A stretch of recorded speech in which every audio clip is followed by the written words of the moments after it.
ओशो कहते हैं, दो साधु एक जंगल से होकर जा रहे थे, एक गुरु और एक शिष्य। बार बार बूढ़ा गुरु अपने शिष्य से पूछ रहा था, गांव कितनी दूर है, गांव कितनी दूर है, गांव कितनी दूर है। सांझ हो चली थी, सूरज ढलने लगा था। शिष्य ने कहा, आज तक आपने इस तरह की बेचैनी कभी नहीं दिखाई। जंगल आया तो हम जंगल में रुके, गांव आया तो गांव में रुके। आज आप बहुत तेज चल रहे हैं, बहुत जल्दी में हैं। और मैंने एक और बात भी देखी है, आप बार बार अपने थैले में हाथ डालकर देखते रहते हैं। आखिर बात क्या है, क्या रहस्य है? गुरु ने कहा, इन बातों में मत पड़ो, समय ना गवाओ, तेज चलो। हमें गांव पहुंचना है, जंगल में रुकना खतरनाक है। फिर रास्ते में उन्हें एक कुआं मिला। दोनों पानी पीने और हाथ मुंह धोने के लिए रुके। गुरु ने अपना थैला शिष्य को दिया और कहा, इसे संभाल कर रखना, बहुत सावधानी से। शिष्य को अवसर मिल गया। उसने थैले में हाथ डाला और देखा, उसमें 2 सोने की ईंटें थी। अब सारा रहस्य खुल गया। आज जो बेचैनी है वह इन्हीं ईंटों के कारण है। आज जो भय है यही कारण है। इसलिए गांव पहुंचने की इतनी जल्दी है ताकि जंगल में रुकना ना पड़े। गुरु कुएं से पानी निकाल रहे थे, जल्दी जल्दी हाथ मुंह धो रहे थे। शिष्य ने चुपचाप उन दोनों सोने की ईंटों को निकालकर जंगल में फेंक दिया और उनकी जगह उसी आकार के 2 पत्थर थैले में रख लिए। गुरु जल्दी से लौटे, थैला कंधे पर टांगा, अंदर हाथ डालकर देखा। ईंट अपनी जगह पर थी, उन्हें ऐसा लगा। फिर दोनों तेजी से चल पड़े। करीब 2 मील चलने के बाद भी गांव का कोई निशान नहीं मिला। गुरु बोले, लगता है हम रास्ता भटक गए हैं। रात हो गई है, कहीं कोई दिया तक नहीं दिख रहा, ना कोई झोपड़ी।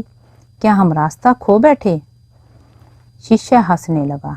उसने कहा, आप चिंता मत कीजिए, अब रास्ता खो भी जाए तो कोई बात नहीं, मैं चिंता कुएं के पास ही छोड़ आया हूं। गुरु ने घबराकर थैले में हाथ डाला। वह समझ गया कि चिंता से शिष्य का क्या अर्थ था। थैले में 2 पत्थर थे। एक क्षण के लिए वह स्तब्ध रह गए।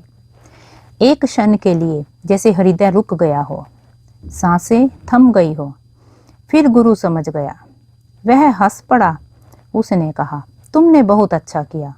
मैं स्वयं चिंता में डूबा हुआ था, पर उसे फेंकने का साहस मुझ में नहीं था। अब हम यहीं सो सकते हैं। अब गांव जाने का क्या अर्थ? अब किसी बात की चिंता नहीं।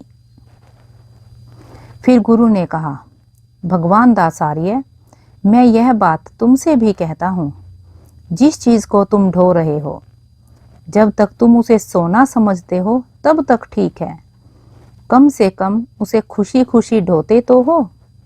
पर यदि तुम मेरे पास आते रहोगे तो धीरे धीरे तुम्हें दिखने लगेगा कि वह सोना नहीं, पत्थर है।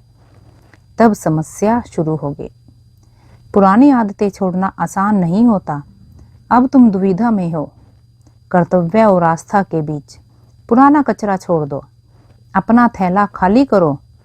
मैं उसे भरने के लिए तैयार हूं, पर मैं खुद नहीं भरूंगा। यही अंतर है। पंडित और विद्वान तुम्हें अपने विचारों से भर देते हैं।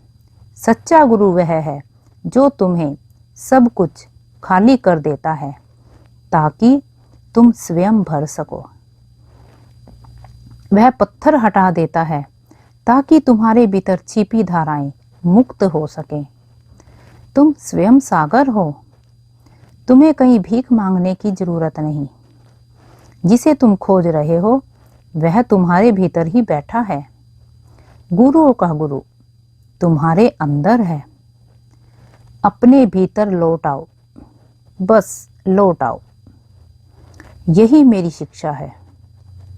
अपने भीतर की आंख खोलो, अपने अस्तित्व की पुस्तक पढ़ो। स्वयं को पहचानो, फिर ना दुख रहेगा, ना पीड़ा, न अशांति। तब स्वर्ग के द्वार स्वयं खुल जाएंगे।